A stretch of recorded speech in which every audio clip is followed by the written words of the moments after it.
Hello, Gavin Free here. Gonna tell you a wee bit about my crf450r EFI that I've turned into a trail bike, enduro bike. Not so many people using Honda for obvious reasons. They're not a trail bike. Now I've spent the last year and a bit changing mine from a hardcore motocross bike with instant throttle response to something a bit calmer for the woods. Still has the power there though.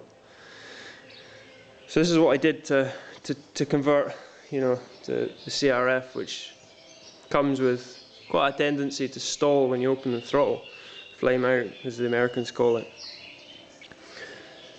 The first thing I tried was a heavy flywheel from Trail Tech. Didn't really make much difference. Next thing I thought, I hummed and hawed about it because they're quite expensive. I thought, right, I'll buy a Recluse Z-Start and put in it. Fitted the Z-Start, set it up to the kind of, it was a guy on YouTube said don't go with the factory setting, do this. So I did what he said, and it's great. It opens and there's a fully automatic clutch, so a bit like a farm quad, you rev and go basically. Recluse sell it saying solves the stalling problems. It didn't. No, the bike still had a real tendency when you snap the throttle open to just stop. Absolute nightmare. So during last winter I took the engine out, took it all to bits just to check everything. While I had it in bits, I did a wee modification on the decompressor spring. Something else I read online. You bend the spring, take a bit of tension off it, which made sense to me. And while the engine was out, I sent the throttle body to a guy in the States, injectioneering, a guy called Wade Wilcox, does a modification. And I ordered a heavy Hinson steel clutch basket, which is two things that I'd read that transform the bike. Anyway, man, I sent the throttle body to Wade. Wade received it. Blah blah blah. Did the work,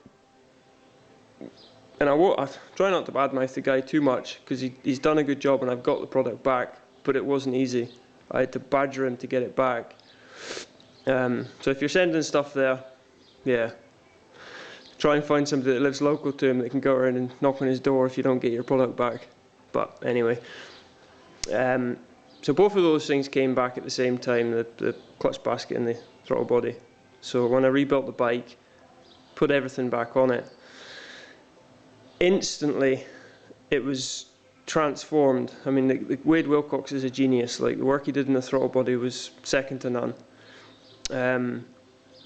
So yeah, it was like riding one of the old carbureted 450s. You could whack the throttle open and it just didn't have this stalling problem anymore. Coupled with the heavy clutch basket, brilliant. Yeah, really good. Still had a tendency when you were on the gas, like going up a hill, and you kind of wanted to turn on the hill, so you shut the throttle. It's like the clutch wasn't releasing quick enough and it was stopping the engine. So I spent an afternoon adjusting the Recluse, went through all the factory settings, and it just seemed like it wasn't releasing quick enough.